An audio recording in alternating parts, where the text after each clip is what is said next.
We are past the halfway point in the championship, and it could not be tighter. No more than 17 points covers the top 5 in GT3, and only 3 points separate first through 5th in LMP2. So it is still anybody's game. So without further ado, welcome back to the Platinum Pilot Series, live from Motorland Aragon. My name is Taylor Mills. Alongside me once again is Amity Pulsatrix, and we'll be here from lights to flag on ABN. In the hills of Spain lies a track best known for motorbikes, but tonight it will be our field of sports cars that takes center stage. 2 classes will tackle the 18 turns, 10 to the left and 8 to the right, that climb up and down this gorgeous Spanish hillside. With the track limits here as tight as ever, it will be a question of who can keep the car on the track. So, to help bring us all of the racing action here tonight is my long-suffering PPS co-commentator, Amity Pulsatrix. Amity, first of all, welcome back. It's wonderful to have you back in the booth. But the question for tonight is, what are you most looking forward to seeing from this field here at Aragon?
Yeah, Aragon, of course, one of the newer circuits on the calendar, being only, I think at this point, a year old. It has been used in ABN competition as recently as, well, about a year ago. Around the same time, we got the Cadillac in GTP for the first time. ABN ran their sports car championship, and there was around here at Aragon, but on the much scarier, much faster version of this track that blasts through that big old chicane and goes all the way down the straight, taking that old motorbike turn at the end of the lap. But none of that today. We are taking turns 12, 13, 14, and 15, and there will be a big stop down at the hairpin. Your overtaking points are looking like they're going to be somewhere down at turn 1 and turn 5, possibilities to have a little bit of a battle and go for some slipstream maneuvers into those corners as the cars, one by one, making their way around the track to start qualifying laps. We've not seen anything quite pull itself on the board yet, but we are certainly getting there. Here's Gerard Sardini for XPD Racing GT3 in that gorgeous McLaren 70S GT3, making his way through that very tricky large chicane section. And oh my goodness gracious me, is that sector splits? I believe so. Qualifying sector splits it might be. I don't know, it's the first time I clicked show on that element, so I don't know what it is. I have been begging for these for years. You can see Leonardo Mendez, Bart Mattia, and Andre Rosa all setting lap times. Rosa purple in sectors 1 and 2, personal best in sector 3. Here's Leandro Mendez making his way to the line though. He's going to cross it and lay down the first time of the day for Sonic Racing Team White. We'll win it 50.589. The championship leader, Bart Mattia, is only good enough for third at the moment. Alberto Garcia Blasco unseats Mendez at the top of the standings, 1 minute 49.751. We still have a few more laps to see from all of these drivers before we even think about settling on who's going to be on pole. Hold on, why is our timing screen looking like that? What happened to my timing screen? My session state is interrupting the... What is going on? the beauty of live broadcasting. Gerard Sardini does set the quickest lap in GT3 157.061. The time gaps between these two cars, or two classes of cars, only about 7 or 8 seconds here, which is certainly going to make the lappery very difficult. But Garcia Blasco with that 49.7 being 8/10 of a second clear of anyone over, as they're about to cross halfway through that session. He is going to be proud of that lap time, especially when he is challenging for that championship, that specific XPD racing car, in second on identical points to Bart Mattia for connection loss racing. It is literally a case of penalty points deciding that at the moment. Garcia Blasco having one more pole, picking that one up last time out, but those penalty points really being what's unseated him at the top of the championship.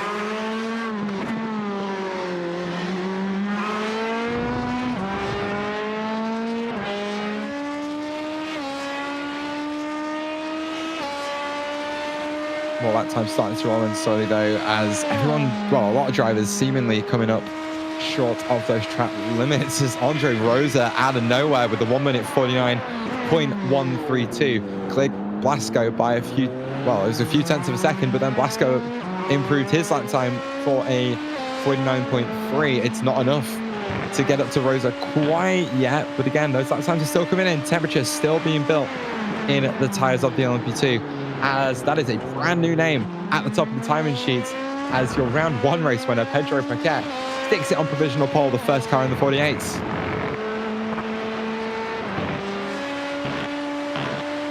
Pedro Paquet on screen currently with a 1:48.786. Still rolling through some qualifying laps here. Fun fact, this morning I paid £83 for the SDK that we're using today on the broadcast, and why have I paid £83 for this? The top left. That's for another time. But Paquet is currently on another lap trying to best that time. A variety of other Dallara drivers doing the same in the LMP class. Meanwhile, in GT3, Gerard Sardini in the number 17, doing a 1:56. That is over a half lap faster than the second position GT3 in Leonardo Marquez. So pretty wide gaps in a time difference here. Could be something to do with the fact that this is a nearly 2-minute lap time for GT3 cars, so that lap difference is going to be different. But also, as mentioned before, some drivers are unfamiliar with Aragon, while as others, this is probably one of their home tracks or their favorite tracks. So, of course, it makes sense that the Spaniard and Gerard Sardini is actually in the lead for GT3. That probably has something to do with it, because I do believe, if I recall correctly, that Aragon is in Spain. Yes, it is indeed. But I will say, someone who is struggling to get a lap time in so far, Miguel Almeida, on his third of 4 qualifying laps, currently doesn't have a legal lap time set. Both of those first 2 lap times being caught foul by an off-track, as again is so often the case here. The track limits are so strict. So he needs to have kept this one between those white lines. He flies down towards the hairpin at turn 16 to actually get one in. Otherwise, he's going to make his job a lot harder today. Gerard Sardini has pulled down pit lane and will not continue in this session. Alfonso Suto for Sonic Racing Team, one of Almeida's teammates, up there in P2 at the moment. But here comes your championship leader in GT3, Miguel Almeida, to the line. Is it going to be a legal lap time? Let's wait and see if it gets clocked. It is, and it's a 57.057, which is currently good enough for second place. He will have... No, he won't actually get one more lap in. That's going to be time done for Miguel Almeida. Solo qualifying, bringing that run to a close, and he will have to start from second place. Here is Jan Kurbs, your winner from Hockenheimring last season in those wet conditions. Certainly not the same sort of track conditions he won in last time through the really fast turn 11. He comes hard on the brakes with that huge chicane. We're going to see a lot of tricky side-by-side racing all day long. That Audi R8 V10 screaming through the four corners of this weirdly big bus stop. It's going to be 3 more corners to go for him as he exits 15 onto, again, really long back straight that is so commonly used by World Endurance Championship teams to test their hypercars. It is a personal best in Sector 3. Question is, though, is it going to be enough in Sector 4 to make up for what wasn't a great first He doesn't have enough time. There's like, he doesn't have enough time to finish the lap. It's unfortunate. So it will only be good enough for P8 for Jan Kurbs, and I'm sure for him, he was using that more as practice than qualifying. Anyway, let's turn our attention to the 5th race of the championship and how the cars are going to line up on the grid. It is a short field tonight, but I don't expect the racing action to be any less impressive. Pedro Piquet takes pole position for NGC Rubis Gas and is joined by his Portuguese teammate on the front row of Andre Rosa.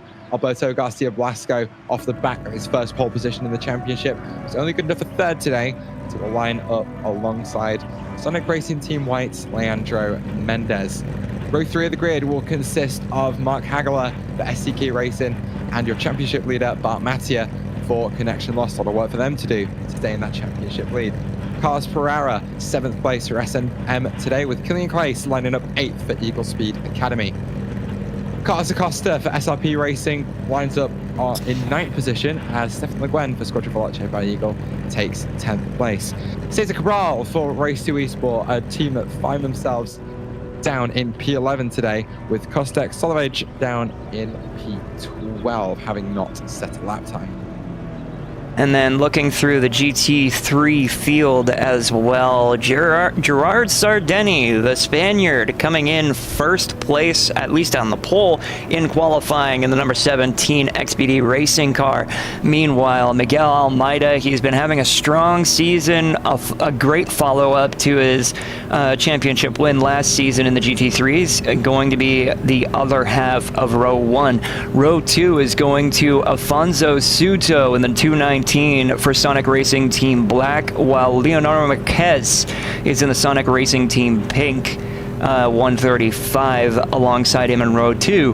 Row 3 is going to be Mikel Estevez in the ZRT Momo tires, going right next to Philip Spess in the Ryder Engineering Esports number 7, qualifying in 6th. And then the other drivers here on the grid, we have Raymond Deniette for Deniette Racing alongside Young Curbs in the Ryder Engineering Esports number 16. And following all the way to the back of the grid of the GT3 cars is NGC by Rubis Gas, piloted by Artur Loureiro in the number 98. So as the LMP2s pull away, the GT3s will follow them with about a 5-second or so gap as we go for one of the very few full pace laps on the calendar. But of course, that does give us a little bit of time to actually talk about how close the championship is. Because of course, Amity, we alluded to it in the intro, but I just want to give everyone watching a rundown as to exactly how close the championship is. Connection Lost Racing and XPD Racing, so Bart Mattia and Alberto Garcia Blasco, are sat on identical points at the moment. 2 penalty points, really limiting Garcia Blasco from being at the top of the standings here. But they are both sat on 70 points with 3 races to go. 3 races to go, yeah. I can count. 4 races to go. Yeah, no, 3 races to go this one. See, I can count. One of the NGC Rubis Gas cars, trying to double check which one that is, Andre Rosa in 3rd on 68 points. He's also on an identical number of points to one of the other XPD racing cars. We're already down in 4th, and we've got 4 cars even, that are on identical points. And then sat just behind them, nearly on pace, your race winners from Long Beach on 67 points. From there, it's a 21-point drop down to NGC by Rubis Gas Botano. So you're looking at, where is he? Pedro Daniel Piquet, race 1 winner. He hasn't had a great season after that round 1 win. but he might have a chance tonight to score some decent points and try to eke his way back into the championship. At which point, we're going to have 6 cars scrapping it out for the championship coming into the final round if he keeps that level of performance up.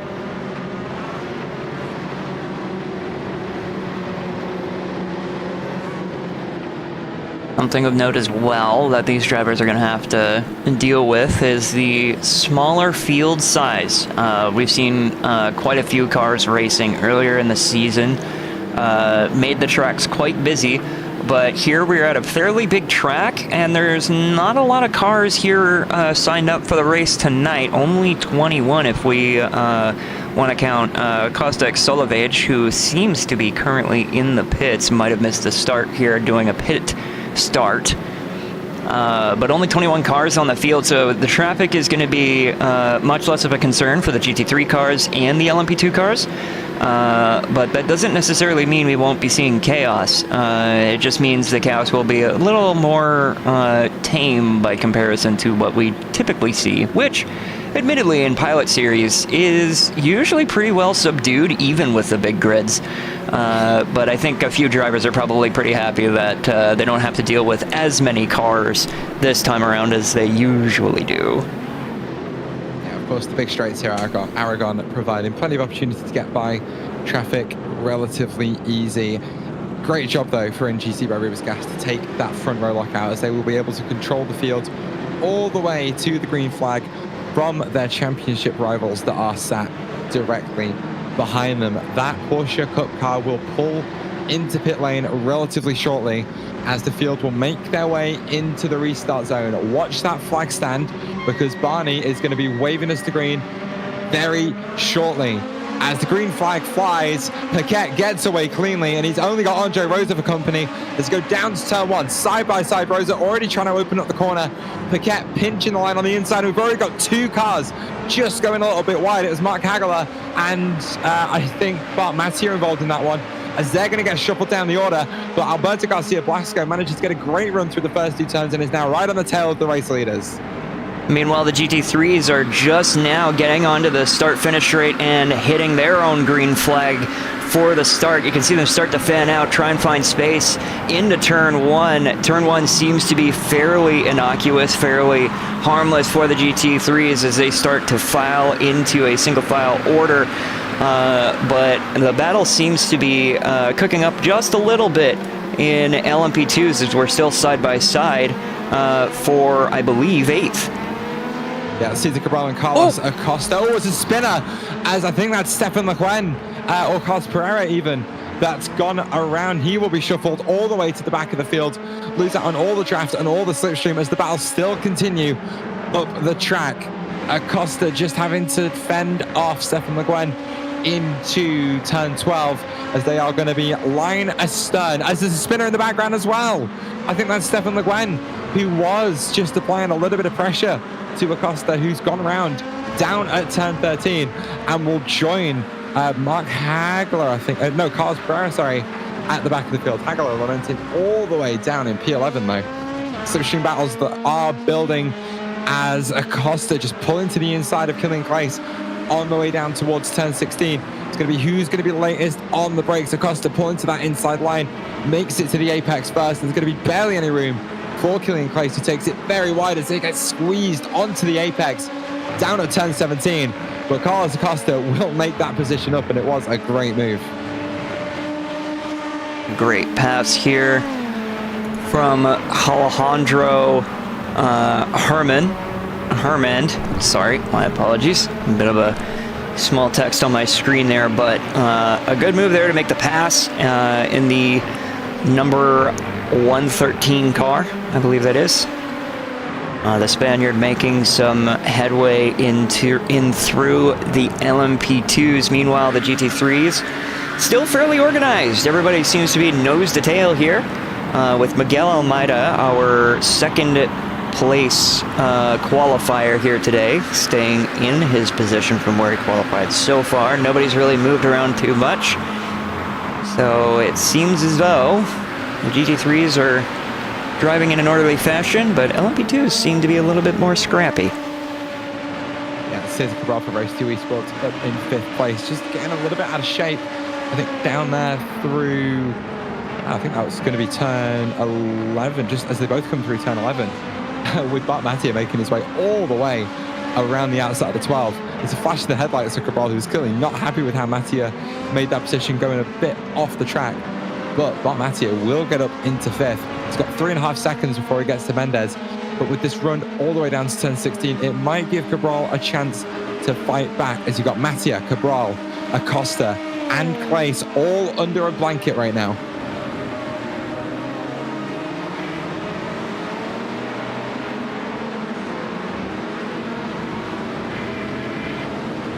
So Motorland Aragon here in Spain. Home track for a few drivers here on the field today.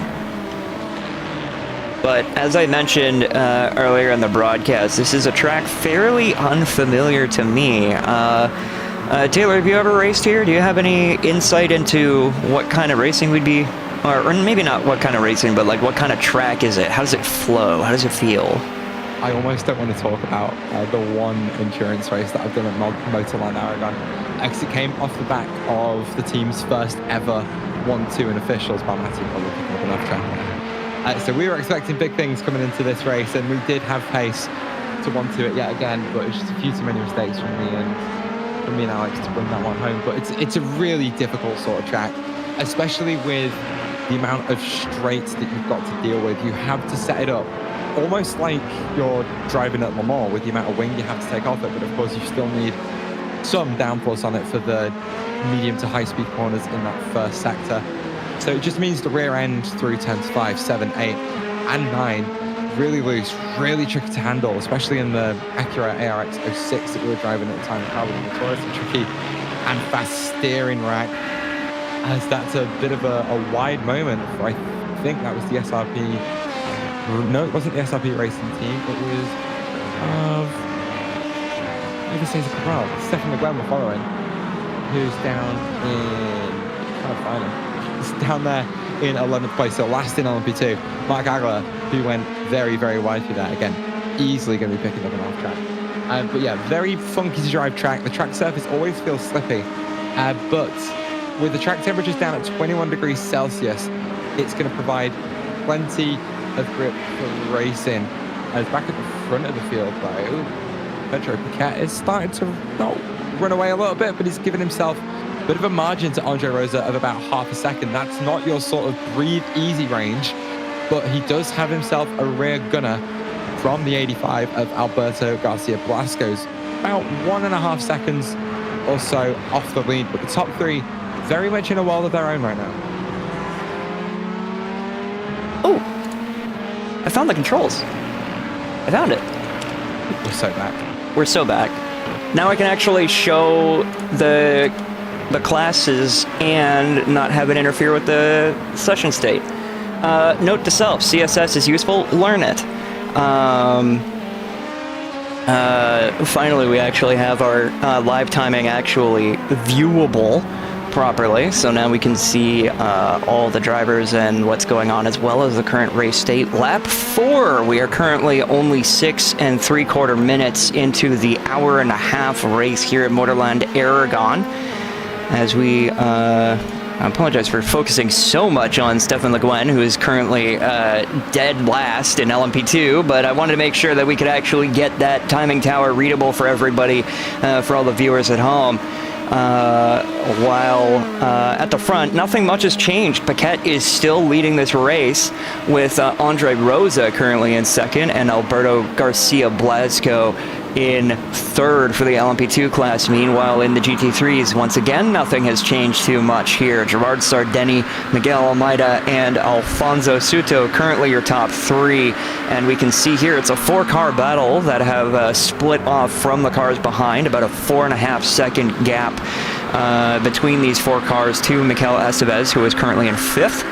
And GT3, so it seems we have broken off a little bit the pack of GT3 cars, which the LMP2s might be appreciative to hear, because having them all in a single file line nose to tail makes navigating that traffic a little bit more difficult. We have just had a change of position for 5th place in GT3. Raymond Dignet managing to pass Mikel Estevez, who lost the position to Jan Kurbs on the exit of turn 15 that time by. I think it might have been due to a little bit of an error. Actually, it was. Goes very deep into 14.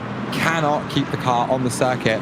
Touches the grab on the outside, and that just allows the Mercedes and the Audi to slot through. And moves one of the McLarens outside of the top 5 again. Still a bit of a McLaren fest here. Ooh. We will have a replay for you. And you can already see Estevez already way off the track. That gravel, of course, there to keep the cars from taking advantage of going wide and cutting the track. And Estevez really coming up a cropper from that one.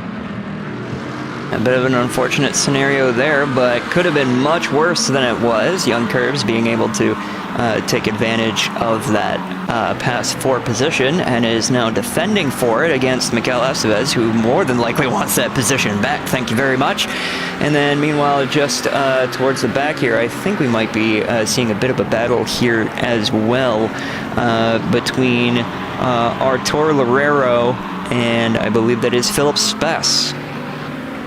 Yeah, certainly a lot of pride on, well, a pride up for grabs here tonight, as one of these two drivers will be the last place finisher. Currently it is Philip Spess, but we know he's got a lot more pace in that McLaren than he's showing. A little bit wide on the exit of turn 10. Pulls to the inside for 11. It's going to be last of the late breakers yet again into 12. Best with the advantage down the inside. Loureiro could do absolutely nothing and will have to slot in as Spess makes his way up to P8. That was a brilliant bit of driving there. Beautiful driving from Philip Spess to be able to make that pass and make it work. And now that is one additional position for virtual reality racing. Up towards the top of the field, we see nothing but red, white, and black in the McLarens here. It's almost like we're watching like the same car doing the same lap, but like offset by like 2/10. It's ghost driving. It's yeah. I'm trying the F1 games. There is this particular style of drifting that this feels like. Granted, this is grip racing, it's not drifting, but in Japan there's a style of drifting called team drifting. You get a bunch of people who are basically in the same car, in the same color, and they go through the same corners, and basically your goal is to be the team that does the coolest stuff on track. This is what this looks like. It's just team driving. Like, they're just front to back and mirroring each other. It's great. Yeah, I will say, I think there's a little bit of strategy going on here for Sonic Racing Team Alameda, leading that charge at the moment in P2 in GT3. I think these guys know that they don't really have to push out there tonight, so they can take advantage of the fuel save, just stay nose to tail, give themselves that shorter pit stop. We know how much pace Almeida, Suto and Marquez have, so I think the pressure's just off a little bit, as all they need to do is focus on hitting that fuel number, make that stop as short as possible. It's going to be a relatively easy job to jump Jared Sadani in the pit cycle. Of course, the driver of that number 17 car fighting for the championship in GT3. He could do with that win out here tonight, as he's down in 3rd place, 15 points off that championship lead. So if we can get a bit of a haul on Miguel Almeida, it's going to keep things a lot closer coming into the second half of the season. I gotta mention, we did have an iRacing update that updated the lighting. I don't know how I feel about the track looking like sandpaper. It looks kind of weird, especially from this angle. You can kind of see the textures repeating. But regardless, certainly appreciated, because before it was just, it looked almost like a mirror in certain lighting conditions, but now there's at least some texture to the road surface. As once again, the GT3 car is not too much happening, and in the LMP2s, again, not much happening. Pedro Paquette, Andre Rosa, currently P1, P2, with Alberto Garcia Blasco following in line, trying to get the draft here.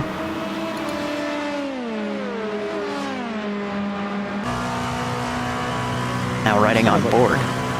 Because Acosta has gone down pit lane and handed over to Tiffany Toledano. I wonder if something's happened on the previous lap. You know what? It looks to me like Acosta disconnected coming down into turn 8, and that car automatically towed to pit lane, Toledano would have to jump on board to replace Acosta. It's going to be a full service pit cycle, tires, fuel, but I'm just waiting to see if she stayed on board the car. They are swapping back and forward a little bit at the moment. That car down after Jack's getting ready to roll back onto pit lane, but the 113 crew will have a lot of recovering to do. To talk strategy for a second though, it should be a one-stop out there for the LMP2s tonight. Motorland Aragon, you'd be surprised, not that much time spent on throttle besides those straights. That first sector really reducing that fuel burn as Toledano rejoins the racing surface just in front of Mark Hagler and make his way down the inside of turn 3. But yeah, with a little bit of fuel save, quite easy to get to that 45-minute mark and split this race right down the middle. And I expect all those drivers that have a little bit of slipstream, so you're talking Blasco, you're talking Rosa, you're talking Killian Clace, are going to be pushing for that strategy.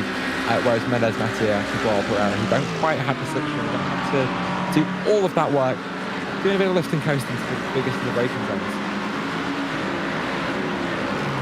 Meanwhile, in GT3, it seems as though Young Curbs and Mikel Estevez have actually caught up to Raymond Dignette. So we could be seeing some battles yet to happen in GT3. Well, that being said, it could have been a minor mistake on Raymond's part, leading to that gap closing. He could extend it. And something of note, by the way, Young Curbs, these are pretty much the first laps that you're seeing Young Curbs actually take on this track. Not a whole lot of practice. He is one of those drivers who literally purchased this track today. So actually a pretty impressive run so far from the German in the Audi. Doing a pretty good job holding his own, defending his position nicely, and also able to attack when needed. Yeah, unfortunately for Jan, he did message me before the race and said, keep the cameras off me tonight. I literally just bought the track.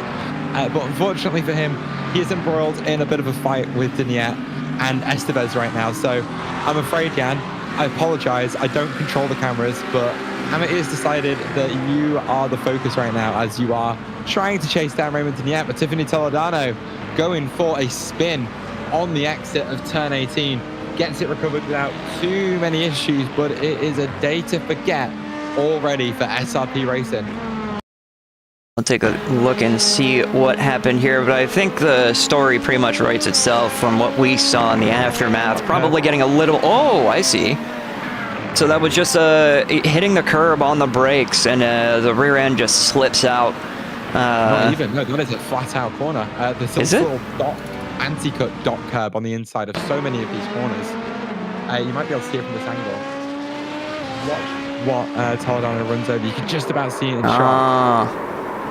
Bounces the car all the way up and down. Absolutely no aero stability through what is a very quick final corner at the track. And around that car goes. SFB Racing still lamenting down in P11. Here's Mark Hagler. That shouldn't be XPD Emerald Racing. Mark Hagler races for SCK. I think he's just got past Killian Clace, a driver who is really struggling to find any pace here at Aragon tonight. What he needs to do is get a nice clean exit from 15, and it does look like Clace isn't going to have anything for him on the run down to the hairpin. Just don't lock up on the way into 16, Hagler, and you'll be absolutely fine, as that is a position made for SCK Racing. We'll take a look at the pass here. Looks like Killian Clace didn't get a totally great exit off of the corner, and Hagler capitalizing perfectly. And just as we cut away, it actually, something had occurred here. This is what happened shortly after that pass, as they were going down the long straightaway. When we cut away to see that pass, we might see a spin here going wide, and Killian Clace will take that position back. Thank you very much. I can't believe the curse of the commentator struck that hard straight away. This battle will continue with Mark Hagler just behind Killian Clace. This Clace will get the chance to hang on to that position one more time. We're going to stay on board with Hagler as he tries to thread his way through a very tricky sector 1. There's a really easy to pick up off track up here at turn 7. You've got to take a nice late apex, try and carry any speed. A risk you might have fixed the off track up there, actually, with how strict those track limits are. Clace getting a really good run through turns 8 and 9. Hagler just not quite able to follow. Pick up the throttle in first gear. Got to be really careful. You do have traction control on these LMP2s, but the car can get so loose as it makes its way down that hill. A lap later into the same corner, he won't have the same opportunity to get by Killian Claes. Claes just looks like he's right on the line he needs to be right now. And he's carrying good speed through all these corners. He's setting that car up wonderfully. Saying that though, not too quick on entry to turn 14, but Hagler all sorts it out of shape. He's going to tear away an opportunity for himself in the run down to 16. Mark Hagler has got to be kicking himself for that mistake. Getting a position easy as you may from Killian Claes as a result of a mistake, and then making his own mistake, giving the position back. I know from personal experience, when that happens, it is one hell of a frustrating experience, and it's difficult to try and reset your brain and go, okay, I need to keep chasing, I need to keep fighting. But Hagler seems to be doing a pretty good position. That gap between the two cars kind of expanding and contracting throughout the lap, but he doesn't seem to be losing track of Killian Claes just yet. So there is an opportunity to battle back for sure for Hagler in the 82. Meanwhile, and just as we say that,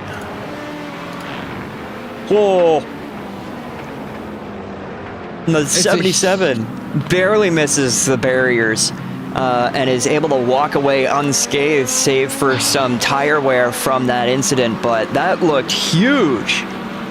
Yeah, the curbs here at Aragon coming into play yet again. Killian Claes, you'll see in just a moment, clipping one of the anti-cuts on the inside of turn 3, just lifts the rear wheels off the ground, breaks any sort of aero seal on the tarmac. It just sends that Dallara P217 into a huge bin.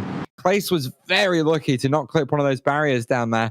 Let's see that one from a rear quarter angle. You'll see him hit that curb, and there's just absolutely nothing he can do. Car snaps one way, tries to save it, snaps the other, and it's barely any contact.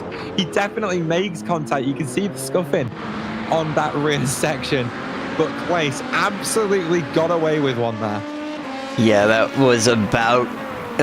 that was as close as you want to be to that barrier. Any closer, and that would have been some damage to contend with, possibly even a meatball, considering the speed that he was using to get when he approached that barrier, but only barely clipping it, scuffing the rear wing just a little bit, scuffing the paint. And that was all that Killian Claes had to deal with. So a very unfortunate situation for Claes, but at least able to continue racing without having to make a pit stop for damage. Yeah, that's certainly one of those where I hope he's listening, because I need him to go back and look at that one after this race, just to see how close he was to actually picking up damage there. Here's Jan Curbs, who's seeding a couple of positions to Estevez, I think losing ground earlier on in the previous lap. Decided not to fight Philip Spess too hard. He's going to slot his way up into P7 and set off after the likes of Raymond Vignette and Mikel Estevez. Might be able to bring a replay to you here of exactly what happened. Here is Mikel Estevez. Curbs weirdly locking up down into turn 5. Just loses the position by making a very rare mistake, but I'm not sure how he locked up the brakes on a GT3, Amity. Yeah, very hard to say. You know, the GT3s do have anti-lock brake systems and traction control systems. It's very rare for a GT3 to actually lock up, so maybe Jan Curbs setting that ABS setting a little bit too low and needs a little bit more sensitivity in that brake traction adjustment. A very weird situation for Jan Curbs, but you also saw him cede that position all the way over to the other drivers ahead of him, which was also a bit of a strange decision. I'm not sure if he was just like, I've ruined this section, I'm just going to let you guys by without causing much of a fuss and live to fight another day, or if it was a situation where he might have had a track cut penalty. I don't quite think it was one of those. I think he was just letting Spess by as his teammates try and set off after Estevez, and it was clearly a good decision, because Spess already within 0.3 of a second of the 87, and he's going to have plenty of slipstream if he can stay here on his way onto the back straight. But there is a bit of a breakaway at the front of the GT3s. It is still the Gerard Sardeni show, but he's still got Miguel Almeida for company about a second or so back, as Pedro Piquet is making his way through the traffic as well, about a second clear of his teammate. Here's the XPD cars making their way through the top end of the GT3 field. Currently no big incidents between the two vehicles here so far, between the two classes, I should say.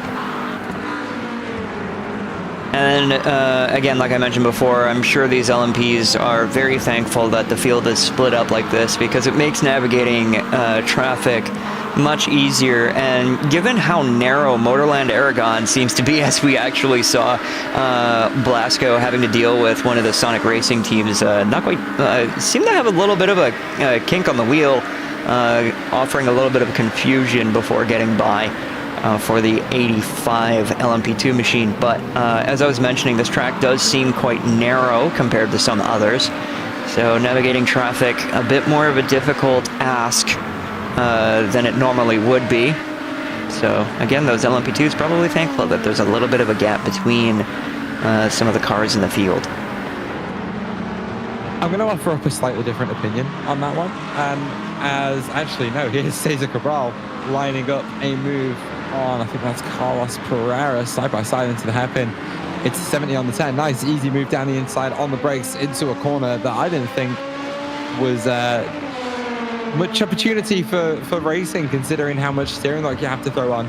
Pereira hasn't given up on this yet. Cabral defends aggressively to the inside. Pereira with a run all the way to the outside of turn 1. Isn't going to be able to make it work there, but did force Cabral onto a slightly more awkward line. Pereira will get alongside yet again through turn 2. Cabral on that slightly tighter inside line will have to leave room on the outside for the 10 car. Just manages to slot ahead through turn 3, but it's going to be a slightly awkward run through 4 that might give Pereira a run down into turn 5. He isn't going to choose to take it, but Cabral makes that move and hangs on beautifully. But credit to Pereira for making an effort to try and stick with him. Will have a chance to get back by when they get onto that back straight again. It was an incredible battle from these two drivers, and it hasn't quite finished yet. There's still a very small gap between them, but good moves from both drivers to keep it clean and battling each other for position. Of course, Cesar Cabral getting the best of this battle here for now. But really smart driving there, and as you mentioned, that is a very tight corner, very difficult to try and make passes there, and Cesar Cabral made it work. He did indeed. He's a very good driver, Cabral is. He's just had a bit of poor luck throughout the season. Just making a couple of mistakes has really limited his results. You can see that happening into turn 14, just braking a little bit deep. It allowed Pereira to get back alongside on the way into 15, but Cabral on that inside line is absolutely fine. Defends back to the inside yet again. Will send Pereira the long way around turn 16. Can Pereira get clear of him on the brakes? It's going to be a big ask. Cabral stealing away that apex on the inside. Once again, Pereira will take the long way round and have to settle for P7. But we saw this last time round. He's going to stick in that slipstream on the Race 2 esports car, build it back up yet again, and he might get a chance down into turn 1. And the thing is these two drivers continue battling each other. Mark Hegela is going to be benefiting from this, slowly gaining on this battle, and suddenly it's a 3-car battle. And actually, I think it's possible that Carlos Pereira might have made a mistake on the exit of that section there, not gotten all the traction down, and now Mark Hegela is within a fighting distance for 7th position. Just doing what he can to keep that pressure on. You see Cabral squeezing at the inside of Jan Curbs down into 7, and look at the task that's in front of him in terms of traffic management. That's going to be Daniette, Estevez, and Phillips Best practically nose to tail. You've got 3 cars covered by about 1 second as a battling pair, or trio even, of LMP2s is going to have to try and squeeze their way through. Curbs forced to the inside of 10 as both of those prototypes very wide to the outside. Well, here's Phillips Best, and he is about to come under pressure. Well, I say under pressure, but he's about to have to deal with Cesar Cabral. Cabral staying in line for now through turn 13. Just pulls to the inside for 14. We'll get that one done, and it will force the likes of Pereira and Hagler to stick behind that McLaren, and there will be absolutely nothing they can do until that run down the straight. Here is Pereira as he pulls back in front of Spes to try and break that slipstream on Hagler. Hagler won't have a run down into that hairpin, and Pereira will hold on to that place for now, as he's still going to have a couple more GT3s to deal with. Oh, there's contacts though. Both cars getting checked up behind. I think that was Mikel Estevez, and there's contact between Mark Hagler and between Carlos Pereira, as that's going to be some optional repairs when they come down pit lane in about 15 minutes time. And a bit of an unfortunate scenario happening there between the cars. A bit of a Constantino effect, I believe it's called. Just kind of like a compression effect. The cars slowing down for the braking zone. All different cars as well, so they all have different braking zones and braking lines. And I think that was a particular situation of miscommunication. Yeah, speaking of miscommunication, Hagler really struggling to get past Estevez into turn 5 there. Both of them trying to be on the same line, as the same thing is going to happen between him and Diniette, and it's going to leave him just out of the position that he wanted to be. I think you can see a little bit of damage on the front of that car. I might be lying to you, actually, because I can't quite pick it out myself, but he is genuinely really struggling to get through that GT3 traffic.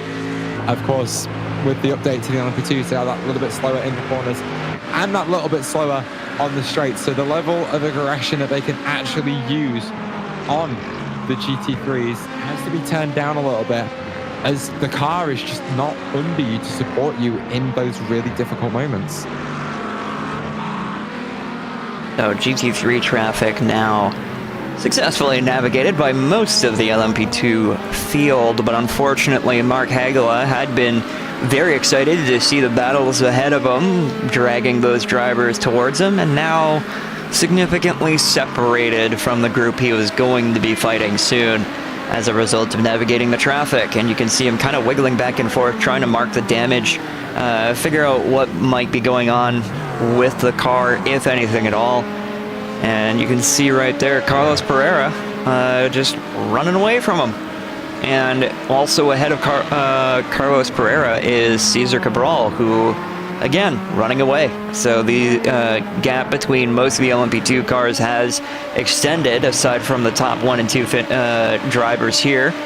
Number 43 of Pedro Paquette and the number 42 of Andre Rosa. Yeah, and here's that slightly differing opinion on the prototype drivers preferring less cars to make their way through. Yes, of course, it means you have to do a little bit less work in traffic management.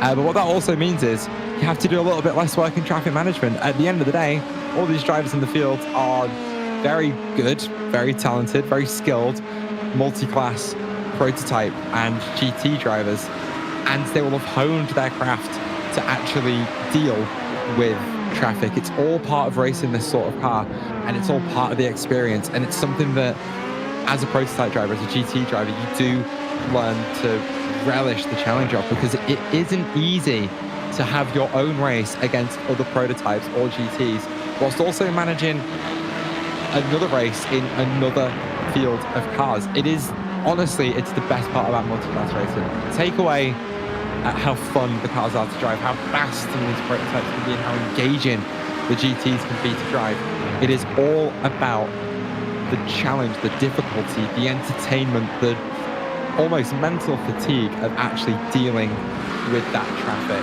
And I'm sure a lot of the drivers in the field today are really going to be missing that aspect. Yeah, I think maybe given my iRating, maybe I have a different perspective just because the drivers I'm driving with are not the best of the best. In Pilot Series, I could totally understand why LMP2 and GT3 drivers would be happy with the larger fields. You know, it's a more of an added challenge trying to navigate the traffic management. But when you're down in the mid-thousands iRating, like 15 to 1800 or so, the traffic management kind of goes out the window. It's kind of you live or die by the sword sort of deal. And as we speak about swords, a battle is now developing here. We're side by side between, I believe that's Mikel Estevez and Raymond Deniette.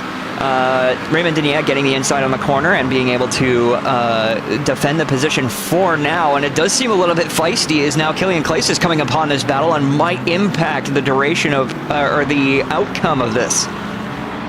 Yeah, Killian Claes having a stabber going around the outside of turn 5 on Estevez. He will make that one stick, but it is going to separate that fight for P5 in class. He might check up Denier down into turn 8, but no, we'll get well clear before that Mercedes-AMG GT3 even has to think about turning in. Estevez using all of the curb on the inside to try and get a run on his V8 powered counterpart. The run down to turn 12, where we've seen so many overtakes happen out here today. There's not going to be a chance for Estevez this time by, but he's going to have another straight to make his way down and maybe have a go into turn 16. Here is that fight from Limp Cam yet again. You can see the headlights of the cars gorgeously illuminating the track. That's Raymond Denier just at the front of this train of 4 cars or so. It's a prototype trying to make its way through there in the background. As the gap between Denier and Estevez drops to 0.4 of a second, it's going to take one heck of a lunge for Mikel Estevez to get down the inside of turn 16. But I think Denier, with that front-engined Mercedes, is going to have a much easier time on the brake pedal. Yeah, the balance of the cars is really important, especially through a track like this, so technical with a lot of chicanes and a lot of left-right movement. Mid-engine cars tend to do best in those transitionary states of left-right movement, but it also means the car is a bit more bitey, a bit more pointy. So you can't, you might not be as aggressive as you would like in the McLaren, but with the front-engine cars like the Mercedes, you can really push that thing. It's going to behave well in pretty much any situation you throw it. It's just going to maybe understeer in a few of the high-speed corners, maybe, and bite the front tires a little bit harder than the McLarens would with the mid-engine layout. Something to kind of consider, but these drivers are all very good. They're very professional. This is something they all already are aware of and know. But that is a little bit of a bump, actually, onto the LMP2 car. There was Raymond Denier, the 147 car of Stefan Le Guen. Unfortunately, having a bit of a scuffle with the GT3s here. Yeah, giving absolutely no room on the inside of the corner to Stefan Le Guen there and causing that door-to-door contact. I don't think it was a late move from the 147 to get there at the apex of 7, but yet just trying to build as good a run through that turn as he can, leaning on the door of that LMP2 to try and stay ahead of Mikel Estevez, as Philippe Spess now has dropped behind Jan Curbs in that Audi, finds himself back up in P5 as Estevez and Denier going at it has given a great opportunity for both Reiter engineering cars just to start to close their way in. Estevez a lot closer on the run down the straight this time. Denier feeling like he has to defend all the way to the inside, swings it back to the outside when Estevez doesn't make a shift to try and make a move. No overlap. Denier on the brakes will stay ahead into 16, and Estevez is going to have to look for another opportunity on a different lap. Bit of an interesting decision from Raymond. I don't know if it was necessarily to defend position as much as just to break the draft, maybe. Because Mikel Estevez is a bit too far back for a move unless you're going for a really, let's say, optimistic dive bomb. And most drivers here are a little bit better than that. They know better. So Raymond potentially just trying to break that draft there and cut some of the speed that Mikel Estevez might be able to gain on the straight. And Jan Curbs has now joined the battle as well. This is a battle for the 3rd position on the grid here as they run. And as they do run towards the, what you're seeing right now is the battle for 3rd, but Raymond Denier currently holding on to that position. Miguel Almeida in the meantime currently in 2nd, with Gerard Sardeni leading the way in the XPD GT3 car. And in the LMP2s, we have Pedro Paquette still leading the charge ahead of Andre Rosa, his teammate, at 43 and 42 LMP2s respectively. And as well, we have Alberto Garcia Blasco just tailing them a little bit behind by about a second or so in the XBD Emerald car. Yeah, as it stands, Andre Rosa will take the lead of the championship after this round, but it will bring Pedro Piquet a lot closer into the championship fight, especially with the likes of championship leader Bart Mattia momenting all the way down in 5th place. At the moment, Mattia just not able to build any of that speed that he needs to do. A good job to hang on for 5th. There are drivers that are struggling more than him, such as Mark Aguilar, who is down in 8th place, but that's a great bit of racing from Aguilar to get up the inside of Carlos Pereira, who just went deep and opened up that inside line. Aguilar on that preferred racing line, just able to squeeze his way through at the apex and take 7th. These two have been going at it for quite a while now. Yeah, these two battling each other for position, kind of a back and forth thing. One gets ahead of the other, and then later on someone makes a mistake and the other gets ahead of the other one. Mark Hagela currently benefiting, the current benefactor out of these swap places battles. Fellas, I gotta be honest with you, if you really want to swap things so much, you could go to a swap meet. Those things do exist. Yeah, instead of swapping positions, you can maybe swap appliances for your household. I don't know where that came from, don't ask. Meanwhile, elsewhere in the field, we still got that battle for 3rd place. Raymond Deniette currently leading the charge, but no mistakes so far for Raymond Deniette, so continues to hold on to his position in the number 21 Mercedes. Something that we've completely missed out on is the fact that the two other lead Sonic Racing Team cars look like they're out of this race, Annie. Oh? Oh, yeah.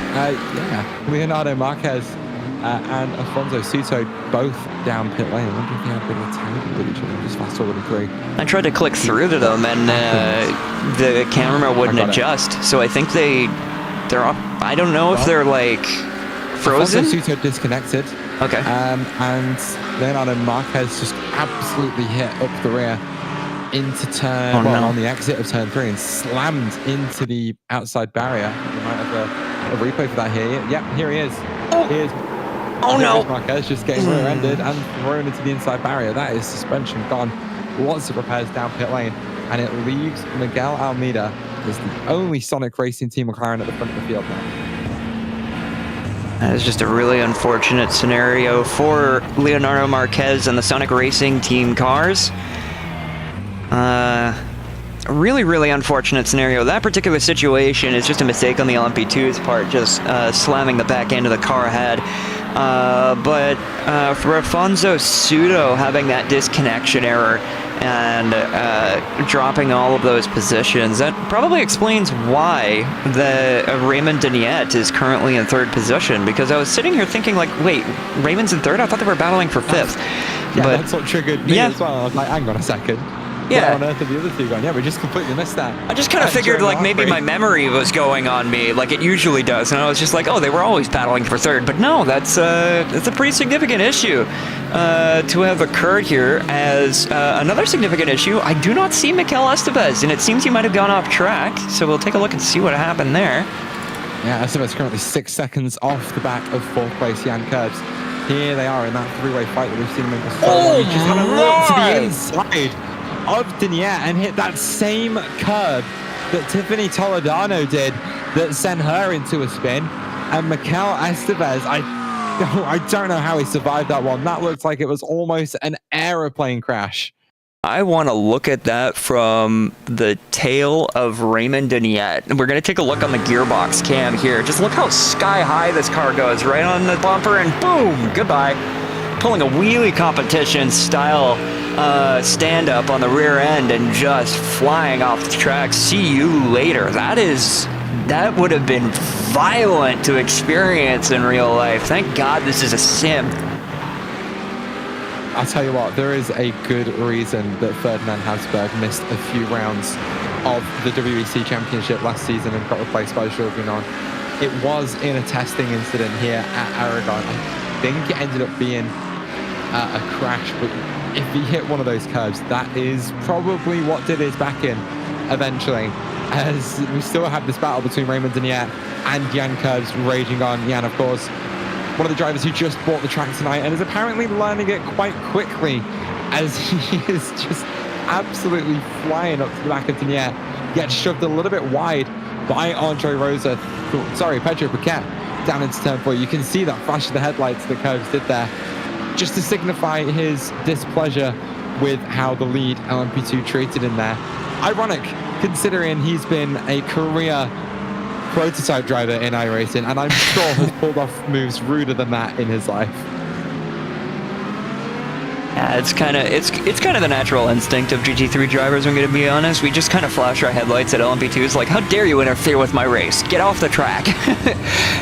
Meanwhile, though, yeah, as you mentioned, Jan Curbs is doing a fantastic job today, considering he bought the track today. He said, no cameras, please. No cameras, please. I just bought this today. No reason to be insecure, Jan. You're a great driver. You know what you're doing here. You're battling for third, dude. You got this. I believe in you, dude. Well, speaking of battling for third, here's Alberto Garcia Blasco in third in LMP2, wanting to worm his way into this fight between the two GT3s. A good exit from 15 has given Denier a little bit of breathing room down into 16, as Garcia Blasco will slide his way up the inside of Raymond Denier. They shouldn't get too much in each other's way into the hairpin, but that Mercedes is going to have a really good braking performance and get right under the diffuser of the LMP2 just in front of him. I don't think he has to change his line much, if at all, but Curbs with a great run through the slow speed stuff. Now right under the rear wing of the Mercedes. It is a German civil war as Garcia Blasco pulls into pit lane, will make it to that halfway point, but Curbs wants to get by Denier, is going to stay behind into turn 1 and will look for an opportunity later in the lap. Well, it seems as though pretty much everybody in the top 3 has pits, so XVD Racing and the LMP2s are going to be on the same pit strategy, and as I say that, Leandro Mendez probably reacting to that and going into the pits, as well as Bart Mattia. So it seems as though all the LMP3s are going in this lap, lap number 25 for them, as this battle wages on in GT3. They still have a ways to go until their pit cycles start initiating, probably about 10 minutes or so.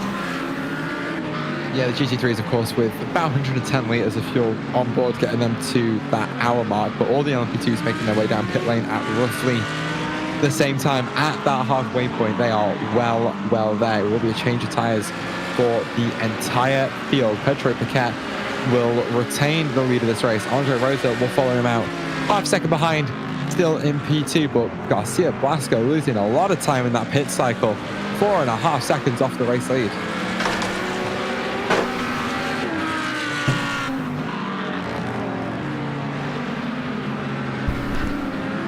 At 5:53, both cars having to deal with a slightly slow LMP2. I think that was it. Tiffany Toledano for SRP Racing, just not going through. Yes, it was.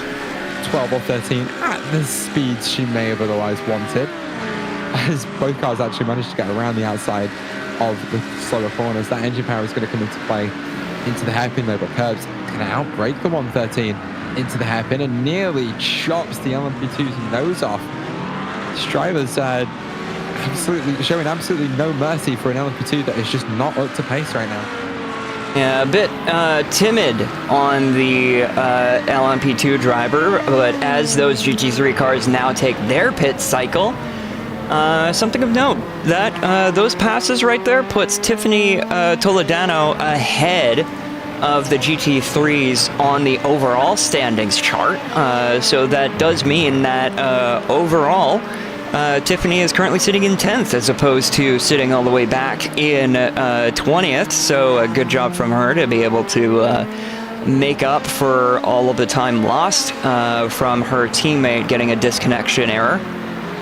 So good job on Tiffany being able to manage the car and just bring it home in one piece. And of course, finish ahead of the GT3s overall. Meanwhile, the GT3s from 3rd all the way on back to 6th in class are currently sitting in the pits. And before I finish my statement, I have an announcement to make. Crack open a cold one, boys. Yeah. I'm really hoping that's just like a can of Coke or something. It's a Dr. Pepper. It's a Dr. I would never drink on the job. I'm not irresponsible like that. Because who would ever do that? Certainly not me. I am also a seasoned professional. Meanwhile, I think Stefan Le Guin had a bit of an issue. Taking a look here, I think this is through the third sector of the lap, probably heading onto this. Nope, I have no idea where this is. That's down at turn 5. Le Guin just locking up the rears and the car going for a spin. The temperature on a fresh set of rear tyres just not able to support the amount of load that Le Guin wanted to put through that car. Mark Hagler having exactly the same issue. I think this time down at turn 13. Yes, it was. Slides wide of the corner, almost goes through a full 180 degrees. Static Brawl having a similar issue a few laps earlier that resulted in a retirement. That may have been hard that failure. That race to Eastport car is now out of the race from a relatively minor issue. We still have this battle for P3 in class that is raging on. Here is that incident of Static Brawl. We'll see him just lose control of the rear end into 13. And then... That was... Yeah. Car's gone. That was very weird. Take a look at the wheel here. It just looks like the Brazilian gave up. Yeah, I'm not really sure what happened there. That's a very strange incident. You know, nothing that I don't see as being necessarily inescapable. And Cesar Cabral was in a decent position before disconnecting. So I wonder if this might have been like a real life situation, like, you know, had to leave the race to go tend to something locally. I hope everything is all right on his end there. We hope Cesar Cabral is okay, because disconnecting with that amount of urgency tells me something was going on.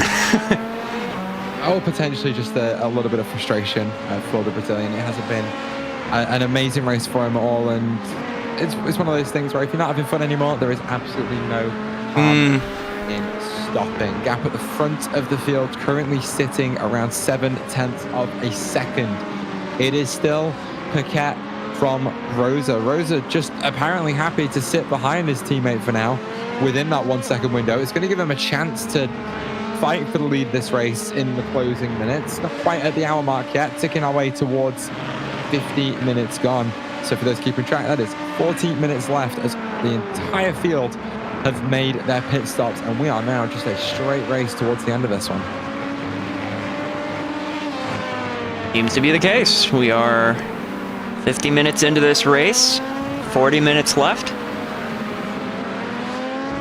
Really seems like a time seems to fly by these days, especially with the Pilot Series. I don't know why I said these days. I'm old, I guess, is the point I was making there. But regardless, you know, this, like, it always seems like with Pilot Series, you get, like, you know, the first 10 minutes, you're dealing with things, and then stuff's kind of happening here and there. You're having a blast watching a great race among a bunch of great drivers in LMP2 and GT3, and then all of a sudden you look up at the clock and it's like, what, it's almost over already? What's going on with this? And that's exactly the point we're getting to today as well. Again, as we tick towards 39 minutes to go now. I'm just really impressed at the ability for these two to stay so close together. I don't think there's much gamesmanship going on here. I think it's just a case of building that gap to Alberto Garcia Blasco now, being a little bit patient with it and using the pace that these two cars clearly have in them to gain a nice, comfortable lead. Jan Herbst, though, all fired up on board that Audi R8 GT3. Trying to get up onto that final spot of the podium. It's been some time since he's been up there in the Platinum Pilot Series. Just check the results and then to fact check myself a little bit. Actually, saying that, if he gets this third spot, which is looking like he's going to do, Digniette going deep into 5, leaving himself vulnerable to attack. Curbs to the outside of 6 and then to the outside of 7. Will try to cut back at the apex of turn 7. It'll be the run down to turn 8. And yet pulls to the inside to defend. Will have that preferred inside line into 8. Curbs trying to find a way by, but can't get past that Mercedes GT3 just yet. But yeah, if he gets this P3, it will be 2 podiums in a row for the Reiter engineering driver, and I'm sure he wants that bad. Oh, absolutely. He knows he's got the pace. He's been able to... we've seen a few times where he looks to try and make an opportunity to make a pass happen. Tries to set it up, doesn't quite work out, and then he drops back a little bit, but then catches up again. And that's how you know you have the pace. You're constantly catching to the back bumper of the car ahead of you. You know you can overtake him. It's just a matter of setting it up and making sure that the driver ahead makes some kind of mistake that you can take, exploit and use to your advantage. So Young Curbs doing a fantastic job here today. You know, all the drivers, of course, doing a fantastic job, but Young Curbs especially being able to adapt to a brand new track and still being this competitive. It is remarkable, the skill set of the drivers here on course. Yeah, that's the thing about when you've been doing sim racing for long enough. You do build that baseline set of skills, that baseline technique. You can just carry to any track, any car combination, and instantly be quick. Curbs taking advantage of all of his many years of experience in this hobby and giving himself a chance to fight for a decent spot here. Leandro Mendez in the background trying to find his way past the Reiter engineering driver. Can't get around the outside. Will have to put back to the left-hand side of the circuit, but even then, the lack of power in that LMP2 just not enough to get him alongside that Audi R8, as that car is jumping off the back of the Mercedes that we are on board with, as Curbs just going to have to make sure he can start hitting his marks again and start to close that gap back down. But Leandro Mendez just cannot find a way past that third place GT3 right now. I don't know if this is necessarily an intentional decision on Leandro's part just to not get involved here, or you know, just trying to keep the car safe, or if it genuinely is a bit of a struggle for these LMP2 cars to actually get by traffic. But we have seen LMP2s get stuck for quite some time behind GT3 traffic, so I wouldn't be against the idea that it might be just the LMP2 not having the power to be able to make it by.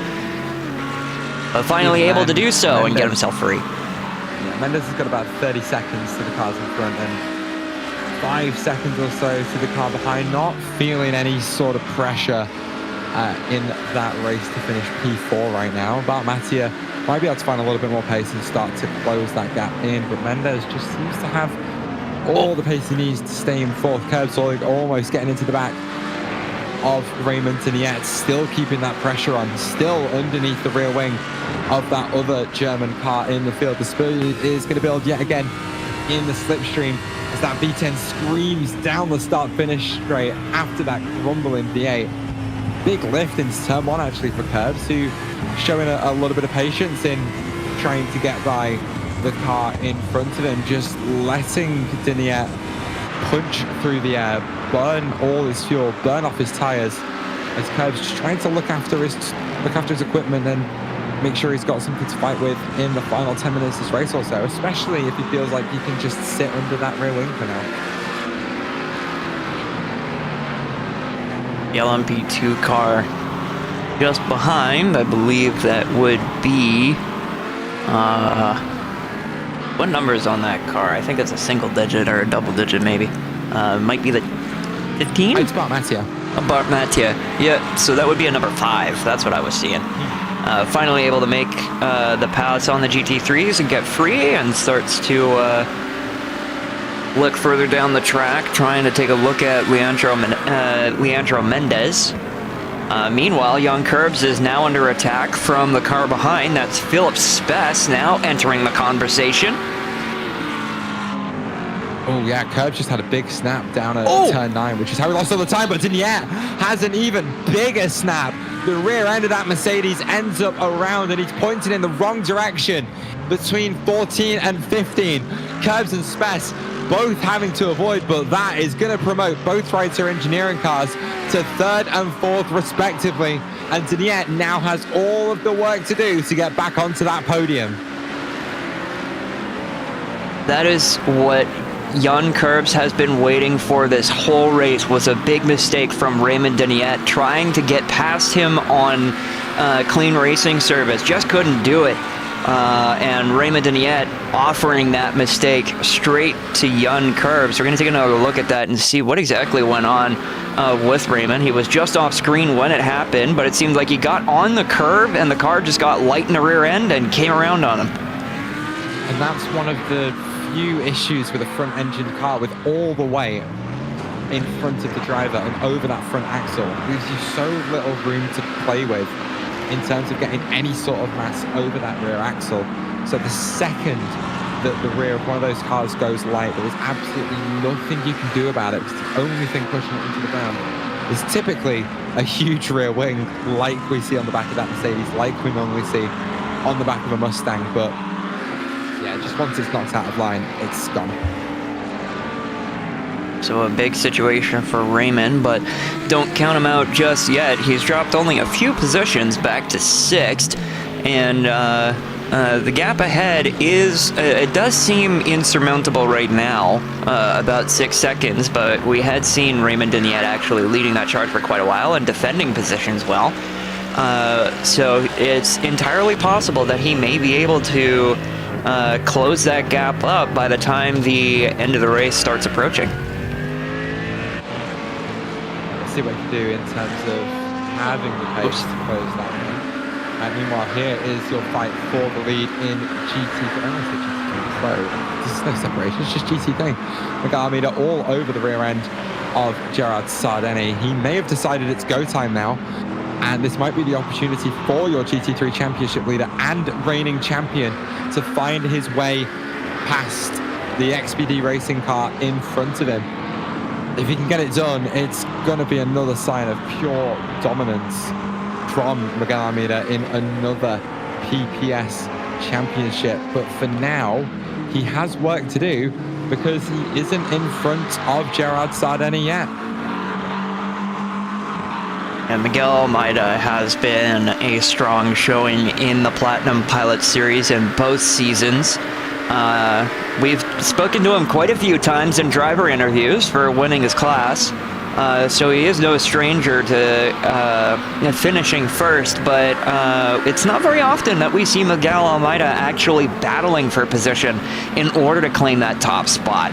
So this is one of those situations where Miguel is now trying to attack to try and reclaim his rightful throne as the GT3 master, as it would have, as the story would have seemed to suggest from the past year and a half or so of Platinum Pilot Series racing. A good opportunity possibly here, but he's not going to take a look at it just yet. He is very close, and he's going to take it now on the exit. Oh, tries to get a run around the outside of turn 17 on Gerard Sardeni. Can't quite get there, and he will have to wait for an opportunity. A driver that hasn't won a race since the first round of the championship is looking for a move down the inside of 1. Sardeni trying to open turn 1 as much as possible to maximize the run through that first sector.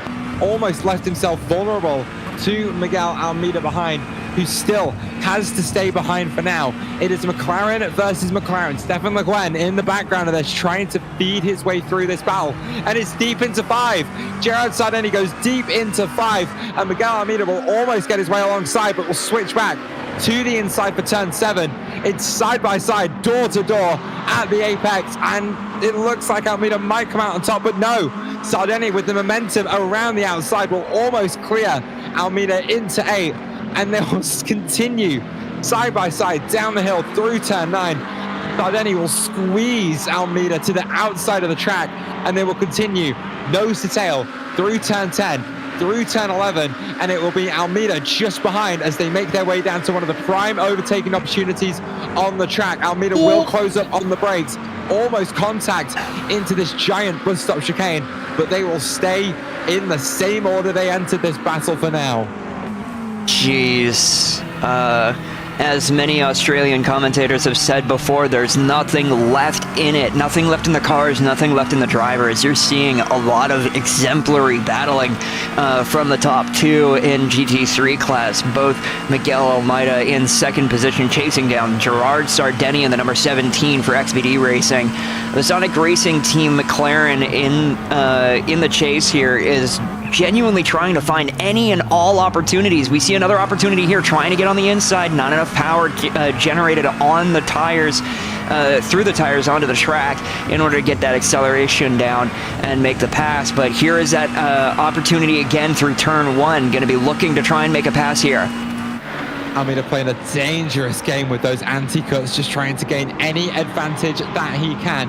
But Gerard Sardeni staying ahead for now as they make their way back through Sector 1.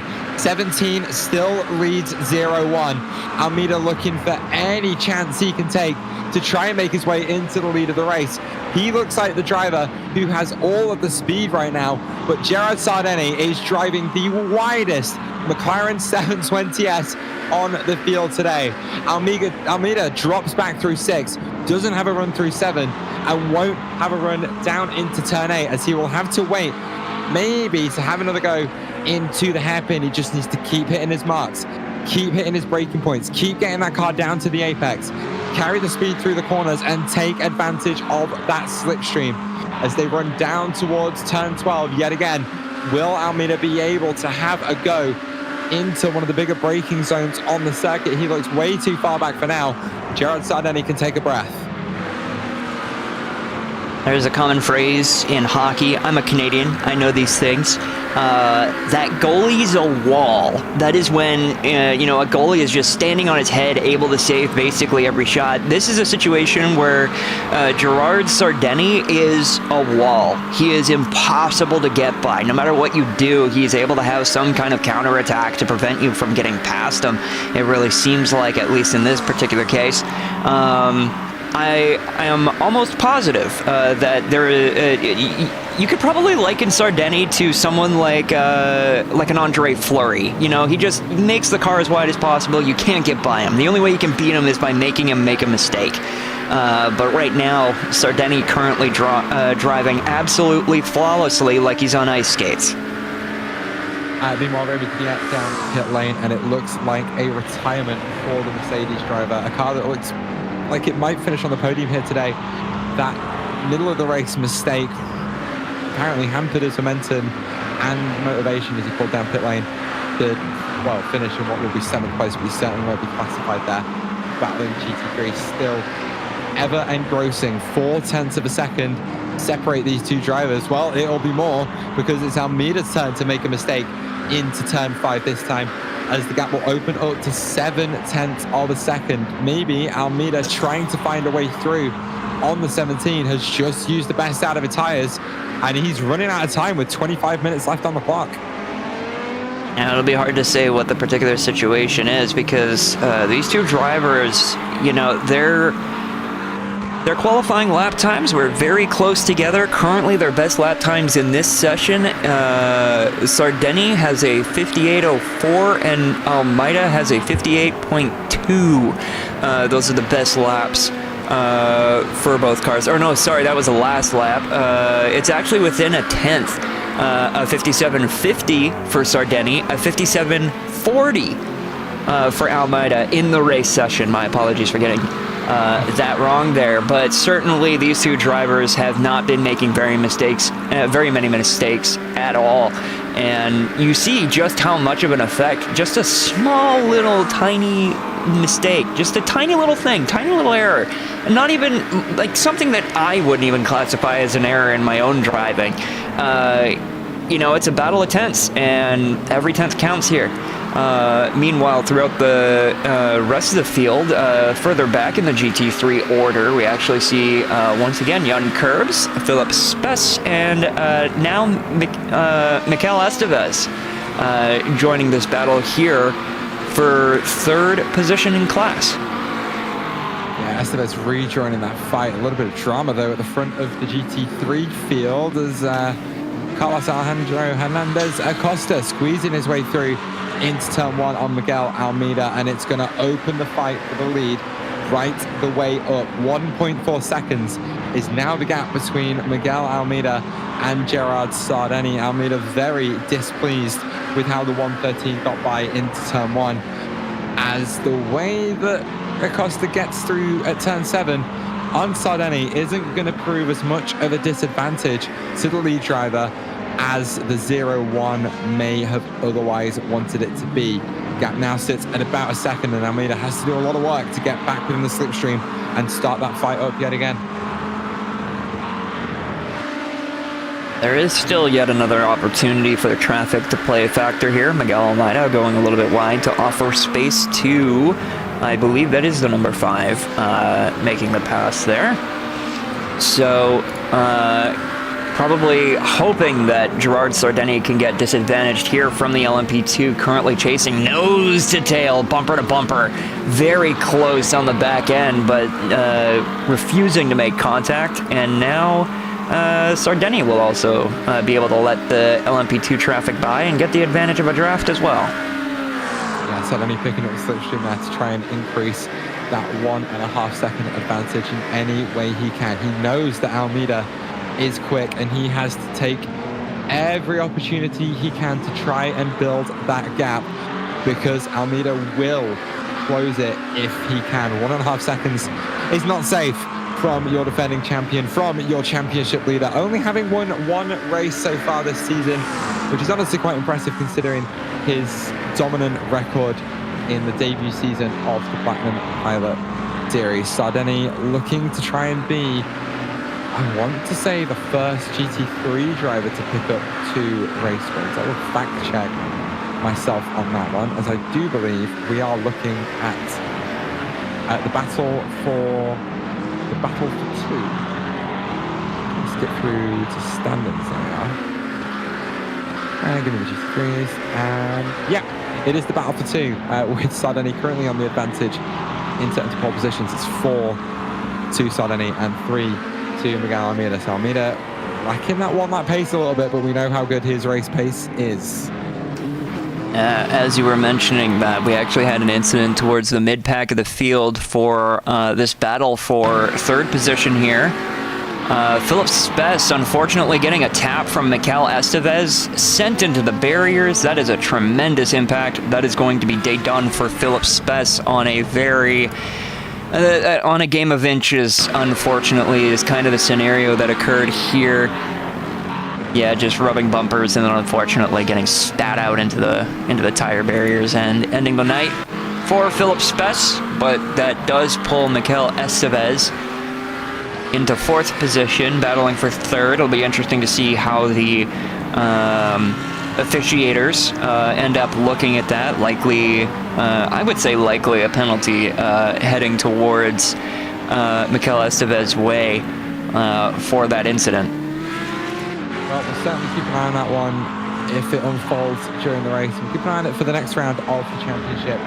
But Estevez perhaps smelling a little bit of blood in the water. Curbs going very wide through turn 10. Has to recover back onto the circuit. Definitely an off track for that one. So we'll see what the Spaniard can do as Piquet throwing that LMP2 down the inside of turn 12. It's almost contact between Estevez and Rosa through unlucky turn 13. A turn where we've seen so many incidents so far today, but all of this GT2 traffic management is going to close the fight for the lead right the way up to within 0.4 of a second. We are waiting for the gloves to come off between the 2 NGC by Rubis gas cars, as Piquet is going to get clear of Jan Curves into the hairpin. Rosa is going to do the same, but we're all going to Constantina back up into the hairpin yet again. Piquet maintaining the lead, but almost getting tapped in the rear by his teammate. 43 versus 42. Rosa playing a very tricky game with those anti-cut curves yet again, but this is what you have to do at Aragon if you want to extract the speed. Play with those off tracks if you can. Toy with the anti-cuts if you are able, and just try and carry as much speed through the turns as possible. Rosa struggling with the dirty air through turns 1 and 2. That's the same difficulties through 3, 4, and 5 as you are going through a braking zone that never seems to straighten up. Constantly left hand down, trying to get any sort of rotation into 5. A kick of oversteer at the apex, the smallest amount of opposite lock to keep that car pointed on the straight and narrow. Great curb usage from Rosa through turn 7. Even more of it on the exit as he runs down towards turn 8 yet again. Watches the track falls away from you here into 8, into 9 as it drops down another story or 2. He will close that gap up to Pedro Piquet. They make their way down to through turn 11 and down to turn 12 yet again. 12 once again presenting overtaking opportunities all day so far. But Rosa will not be close enough. He has to nail the next 4 corners. He wants to go add his teammate down into the hairpin. It's a spot where LMP2s can race side by side. We've seen it in this race between the 70 and the 10. Rosa will close it within 0.2 of a second. Both drivers trying to open up 15 for that run down the straight as much as possible. Rosa in the slipstream. The speed will build and build and build. Paquette showing absolutely no signs of defense as both drivers eyeing up the braking zone. The very tricky turn 16. Rosa will move to the inside, plays distraction, but Paquette will stay ahead. Rosa showing great amount of patience right now as we tick towards 17 minutes to go. Fantastic driving from the two of them. You can just see how physically exhausting just one lap of this track is. You saw it in the hands of Andre Rosa, trying to keep that car tamed and under control underneath him as he was heading through all of these complex situations, like braking areas that aren't straight, dealing with dirty air, all of these types of things. These are the types of situations that drivers have to contend with on the regular, but on a track like this, it looks like it's a pretty difficult thing to deal with. I would almost argue that passing here is probably pretty difficult. But we've seen time and time again, one of the easiest ways to make an overtake is through a mistake from the car ahead of you. So that may be what Andre Rosa needs to hope for. It's just a big mistake from Pedro Paquette in order to be able to make that pass happen. But we have seen just how close Rosa can get to Paquette. So it's not necessarily out of the cards that a clean on-track pass can happen, because we've also seen an on-track pass without any mistakes having been made significantly. So interesting to see how this plays out, but time is running out. We're approaching 15 minutes left in the race. As you can see, the track is getting very dark at this point. Barely any track lighting at all. It's only the car headlights that are illuminating the circuit at this point. Speaking of mistakes, done one in that battle between Miguel Almeida and Gerard Sardini for the lead in GT3. Almeida got within a second in the last lap or so, but in that same amount of time, found a shoddy run through the second half of the lap, and it was enough to let Gerard Sardini run away by about 9 more tenths of a second. That gap currently sitting around 2 whole seconds. As you're talking about drivers that are running out of time, Miguel Almeida is one of them. It looks like his time to make those overtakes was much earlier on in this race. Gerard Sardini now with a time to just take a breath, reset, relax, will be fresh and ready to go for another fight, certainly before the end of this one. Almeida might have the pace here as well. I might as well take a look at the lap times currently. And actually, I'm a little bit wrong. Last lap around, Gerard Sardini actually got a 158 flat, like a perfectly flat 158.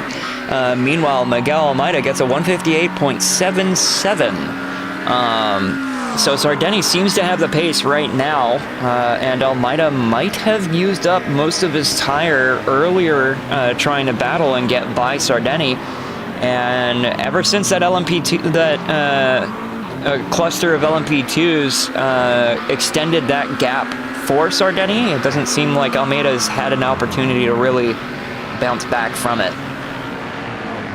Almeida finding himself one of the anti-cuts through the final sector of the track. It's going to extend that gap to 2.4 seconds as he scrabbled to regain control of his car coming up to that very fast turn 18. He was very lucky not to go into a spin between those final 2 corners and lose even more time. But again, all this is doing is giving your GT3 leader a lot of breathing room, and it's going to close the gap at the top of the championship right the way up. Almeida will hold on to it as it stands, but with 3 races left to go after this one, we talk about how it's always still to play for, especially with how tight both championships are.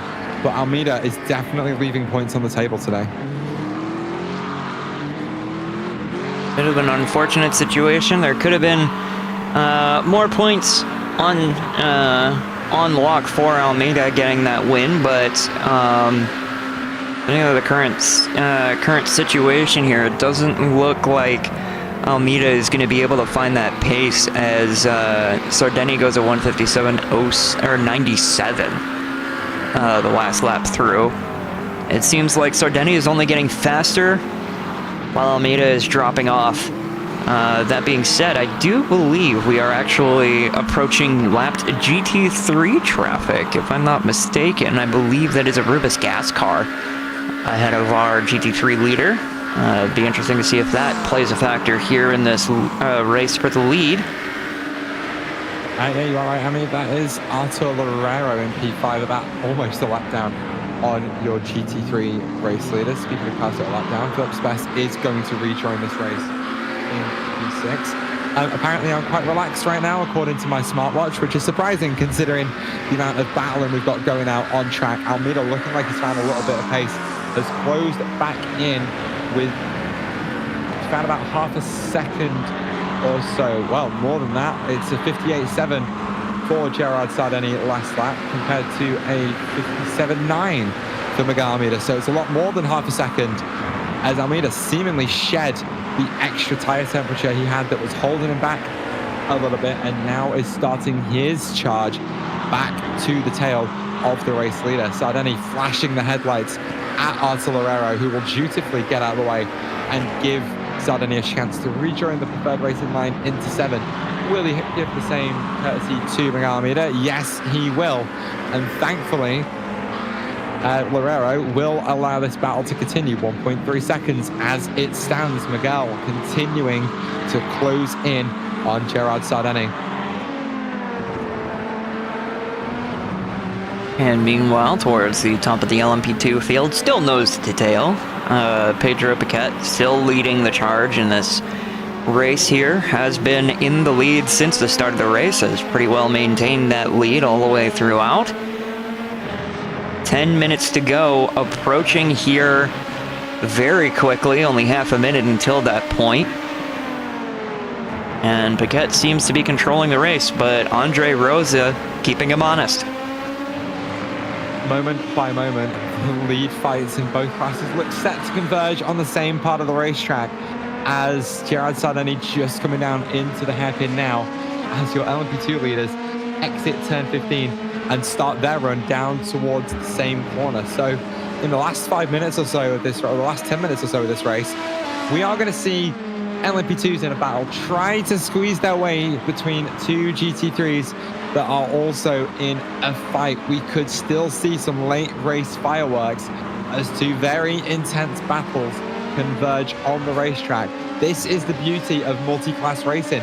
How are these four drivers going to handle all being on the same piece of tarmac at the same time? And which two drivers are going to come out on top in each class?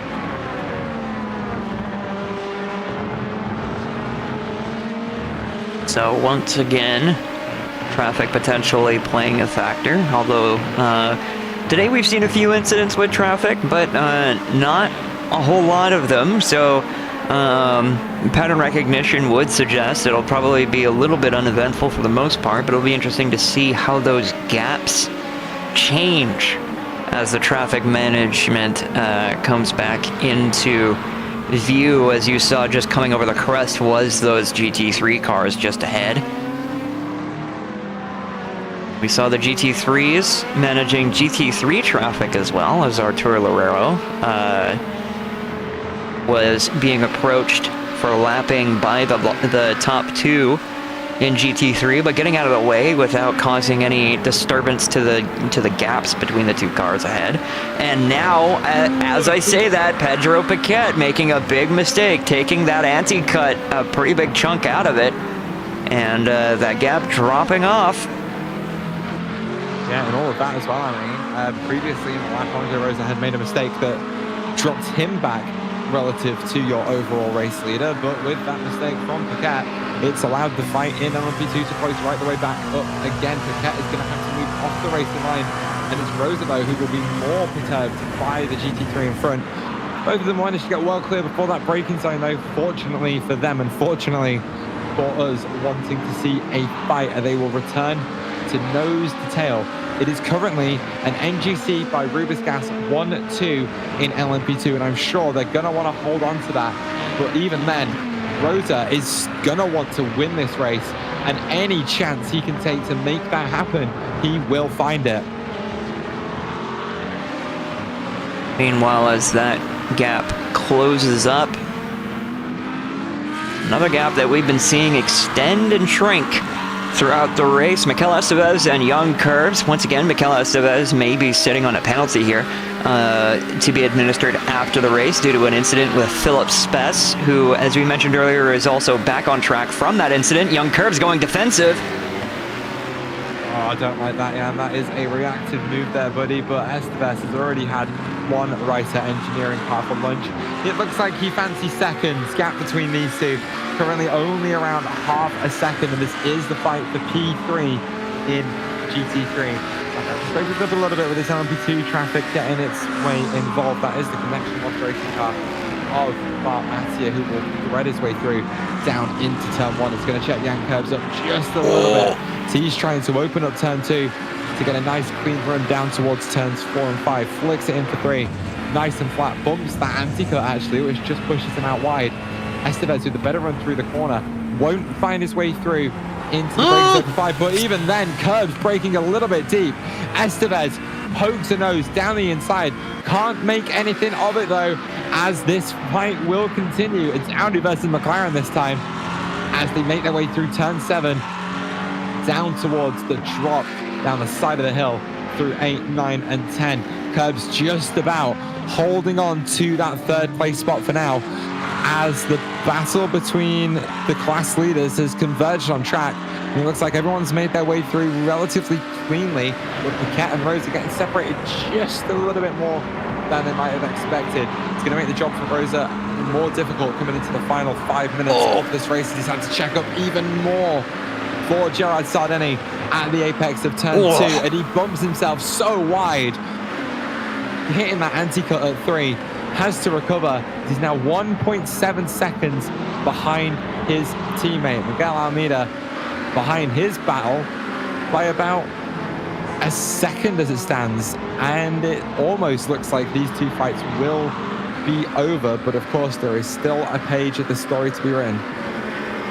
Absolutely, as we now see the top two LMP2s now converging upon Mark Hagela. So this is LMP2 traffic, a little bit more difficult to navigate, but Hagela wisely getting out of the way as much as possible. We saw Paquette making a bit of a mistake, going a little bit too wide onto the curbs, but able to gather it back up before it causes any significant problems. But now Rosa dealing with a problem of his own. Hagela, unfortunately, the two cars getting caught up in a bad part of the track. It's going to be very difficult for Hagela to try and let the car by. He's going to have absolutely no chance to let Andre Rosa through as he watches that gap grow and grow and grow. It sits at 1.7 seconds as we move into the final 5 minutes of this race. It's going to make Paquette's job a lot easier to hold on to that race lead, as Rosa has now lost the advantage of that slipstream.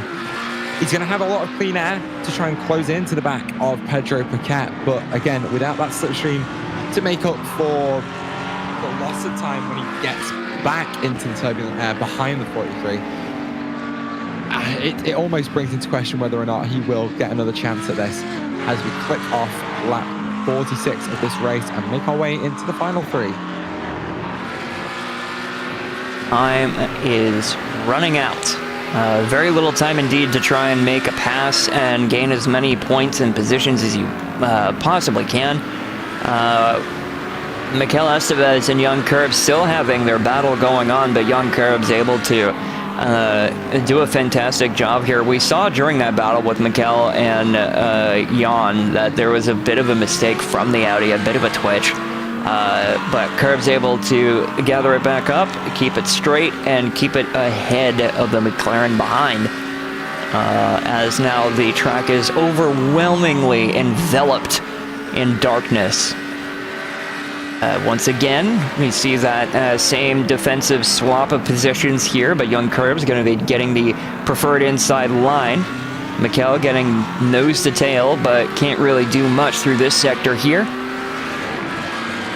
And that's what we've been seeing a lot throughout this race. Getting very close, but not quite getting the exit speed out of that hairpin in order to be able to do anything with it. Yeah, I still don't like those reactive moves from Curbs down into 16, as the aggression is going to begin to ramp up between these two as they get towards the final lap of the race. I don't like the precedent that's being set by the driver of the number 16 car here, because one day that reactive move is going to come a little too late. It's going to come when that car behind is way too close, and I'm worried we're going to see an accident late on in this one if it does close up. Speaking of closing up, the fight for the lead in LMP2 is doing the exact opposite.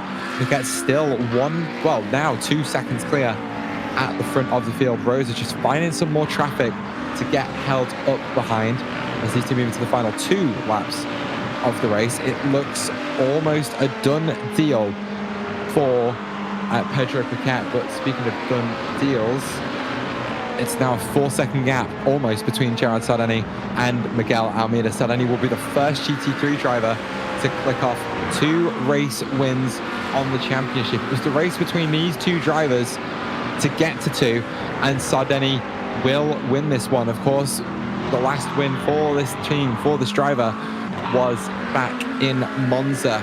Just a solid drive from Gerard Sardeni, and he looks to repeat that one again today, as less than 90 seconds left in this race, I mean. Yeah, it seems like all the positions have stacked up and fallen where they may. Nobody's really close enough to make a move unless a significant mistake occurs from one of the other drivers on track right now. But it does seem as though this is how things are going to lie, with Piquet taking the win overall in LMP2 class, and Gerard Sardeni being our first repeat race winner here this season in GT3 class. Pipping Miguel Almeida, who was hoping to be the first to repeat and continue his dominance from the previous season. But as we take a look now, we're taking a look at Pedro Piquet, just kind of finishing the procedure, going through, I don't know if it's the final lap quite yet, but probably coming to the final lap here. White flag, yeah. Watch for Barney the flagman waving that white flag. You can just about see him in the darkness. Both NGC by Rubus gas drivers seem to have just backed off the pace a little bit, happy to secure this 1-2 finish for the team. Here's Mikel Estevez, dropped all the way off the back of Jan Curbs now by about 19 seconds. So a mistake in the last lap or so, proving deadly to his chances of making his way onto the podium. Curbs will take his second podium in a row for Writer Engineering. He got that one last time out at Spa. We'll follow it up with another one at Aragon, killing place. I think that is moving dutifully out of the way on the run down to turn 8. Again, all of these drivers just settling in to bringing their cars home. It was a new pole position for Pedro Piquet, who led the field to green and has led every single lap of this race. He only has one more bit of GT3 traffic to deal with, and it is late pit stopper Mikel Estevez who gave up on that fight for P3, perhaps not fueling up the car quite enough. He has dealt with the pressure of the traffic management and dealt with the pressure of his teammate for the last hour and a half. He will only have one more big braking zone to go, as his eyes are now squarely on the championship, as this race win will bring him well back into the fight. A driver that hasn't stood on the podium since he won in round 1 at Le Mans has done everything he needed to do today. Kept his car on the road, kept that placement perfect, and with one corner to go, the checkered flag will fly and Pedro Piquet will win at Aragon. Just a fantastic drive from Piquet, showing absolute dominance from the qualifying session all the way down to the race. Not losing a position once. That's basically a mistake-free race here from Pedro Piquet. He's got to be proud of that. Meanwhile, Gerard Sardeni now coming through the hairpin and going through the final sector. to finish up the race in GT3 class. The leader, once again, from flag to flag, able to pip Almeida, the previous season champion, and is now our first repeat winner here this season in Platinum Pilot Series in the GT3s. And it is, of course, a dominant 1-2 finish for NGC by Rubis Gas. The only competition they had today was each other as they set themselves up beautifully to hold off from Alberto Garcia Blasco, who fell back to 13.7 seconds off the lead. Leandro Mendez bringing home the fourth. Championship leader, the previous championship leader, Bart Mattia, bringing home in fifth. Either way, let's not get ahead of ourselves of looking at the race results. Let's actually look at the official results from round 5 here at Aragon.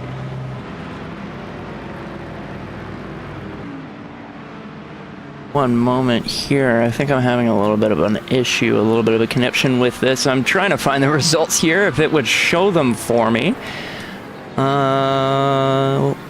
I might have to wait until everybody gets across the start-finish line first. There it is. There we see.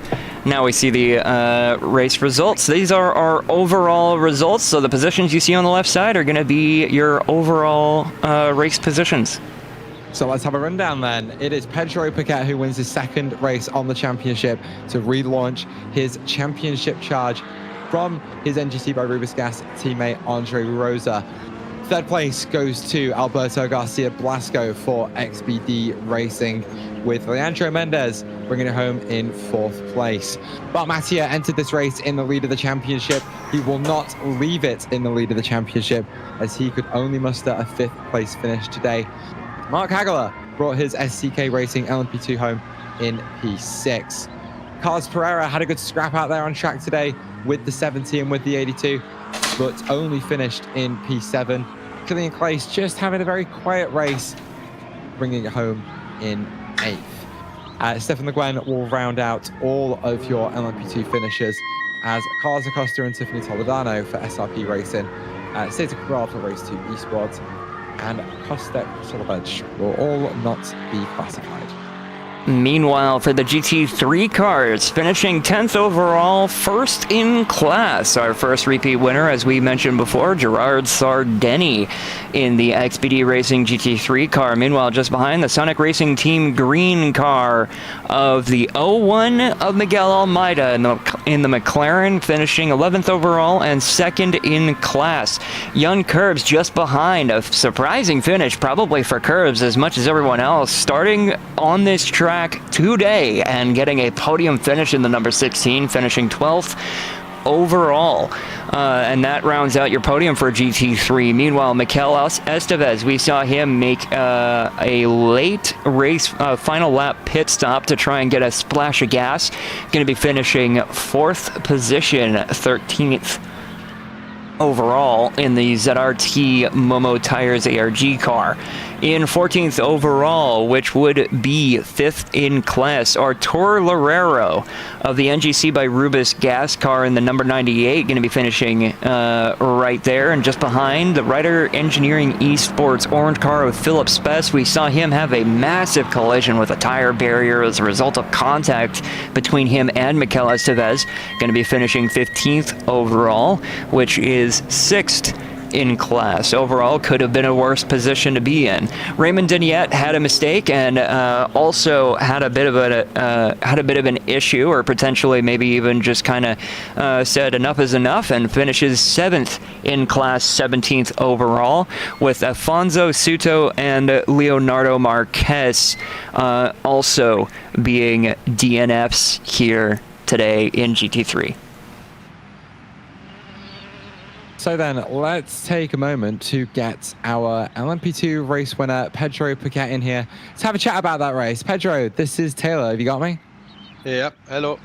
Well, congratulations on your second win of the championship. I'm sure this one came as a bit of a surprise for you, because the last 3 races or so haven't exactly been fruitful for you, to say the least. Yeah, because to be honest, Long Beach is not my favorite track, to be honest. And it was my first time racing in Long Beach, so it was difficult to me. But Aragon, I do like Aragon, and I had a lot of time during this weekend to make a setup, because I've never made a setup before, so this race was about learning it. I actually love that, to be fair. It seems like you and your teammate Andre Rosa had the car of the field today. Both of you barely separated by a second all race long. I'm sure there was a little bit of team orders going on there a little bit, but it can't have been comfortable having a car that close to you for the entire 90 minutes of that race. Yeah, it was a really good race, and Andre had a very different setup, and I was trying his setup and he was trying mine, and we cannot drive it, so we had to train a lot. But I think it was a very good race between us, and I hope it stays the same for the rest of the championship. No, I'm sure you do. Of course, bringing home that 1-2 finish for NGC Rubis Gas, the second team to do that this season, so congratulations on that. But this race really could reignite your championship charge. You are not that far off the top few at all. Of course, those guys all separated by only a few points. So if this form continues, can you see yourself properly getting involved in that one by the end of this? Yeah, I hope so, but the championship is very competitive, and our biggest competitive guy wasn't racing today. So I think it's going to be a very fun end of the championship, and I hope to have a lot of fun in Motorland, Interlagos and Daytona. Yeah, it's a great way to end the championship as well. So of course, because you did make it to the winner's circle yet again, you will get the chance to, well, this will be your space to shout out, thank anyone you want to. So the floor is yours. All right. First of all, thanks to Nelson, that is our team manager and owner, and to Andre, because he helped me learn more about this car, because I'm not a sports car main driver right now. I do prefer formulas, but I'm trying to move to sports car, and thanks a lot to him because he helped me during the setup. And everyone who's watching, thanks for the opportunity to be driving. Now, of course, congratulations once again on that win. Thank you. Enjoy the next couple of weeks off as you do set yourself up for the end of the championship.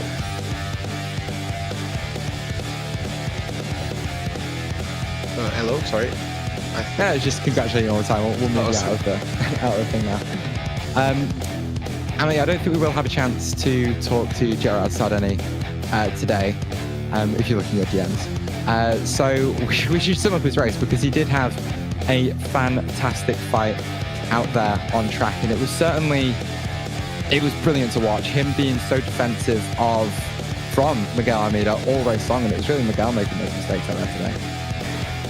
Yeah, absolutely. Sardeni really showed a lot of consistency out there. He was just consistently very quick, knew how to keep his tires from getting too burnt up, and really controlled the whole race today from flag to flag. He did a really good job heading the GT3 class today. Actually, it looks like we might be able to pull Gerard Sardeni in. So, Amity, you can take this one. All right, so Gerard Sardeni, the first repeat winner here in the Platinum Pilot Series, and being able to hold off Miguel Almeida for the top spot on the podium. How does it feel? Yeah, it's pretty comfortable. It's a good win, and it feels special to take the first win here in PPS. That was a fantastic job from you, and we were just remarking on the incredible consistency that you were able to put out there on track. Not very many mistakes at all, if any, that we saw here at Motorland Aragon. although speaking of the track, this is not a very familiar track to most people, especially North Americans like myself. So heading into this race, what was going through your mind? What were you doing to prepare yourself for Motorland Aragon? This race this track is familiar for me because it's like my home. It's in Spain, and I'm from Spain. It's a track that all the Spaniards know, and it was good because this race is similar to Cota. It's a track for North America, and for me it's familiar to Cota. Oh, that's really interesting. Actually, now that you draw that comparison, I can see the similarities. That's kind of nuts. That's, maybe a little bit more narrow than Coda, but certainly I can see the similarities there. For me, go ahead. It's quite similar. It's not similar at all, but it's quite similar, yeah. Yeah, I understand what you're saying, though. It's very similar in flow and kind of the way that you drive the car on the track. It feels very similar. Yeah, and there are more turns to the left that it's not usual to turn in left corners. Right, it's a counterclockwise rotation. I think you're going through. But so heading into the next round, if I take a look at my calendar here really quick, just flipping through the pages, I believe our next race is at Road Atlanta. So how are you prepared going into Georgia in America in 2 weeks' time? This track is popular in iRacing. I thought if you are driving in iRacing, you probably race in Road Atlanta because it's very, very popular. Like I don't know, it's 10 hours of Road Atlanta, yep. Petit Le Mans. Petit Le Mans, yeah. And yeah, it's very, very special to race in this track. Yeah, Road Atlanta is one of my personal favorites. A lot of really great motorsports race there. Formula Drift races there, actually. They use the keyhole there. But it'll be really awesome to see you driving there and taking on Miguel Almeida, because it seems like it's a pretty tight fight between you and Miguel in the Sonic Racing team car for every race, it seems. Congratulations on your win. We'll see you in 2 weeks' time. But before you go, is there anybody you'd like to thank or give a shout out to before you leave? Yeah, thank you for XPD, my team, and especially for Roberto Freezer that helped me out a lot in this track. All right, so that is Gerard Sardeni, the GT3 winner here today at Motorland Aragon. I hope you have a good one and get prepared for next week. And as we do mention, or not next week, but 2 weeks' time, Road Atlanta, Georgia, one of my personal favorite tracks. It's hard to pick a favorite, it's kind of like your favorite kids. But Atlanta is definitely one of those strong contenders for probably best track in the sim. How are you feeling about it? Oh, it's Road Atlanta. How can you not feel good about it? I'm expecting the entries for the race to shoot back up again as easily one of the more popular circuits in the entire iRacing service. Of course, host of the virtual Petit Le Mans, 10 hours of racing around that track. In 2 weeks' time, we'll only have 2 classes of cars going around that circuit, but it's going to be just as difficult.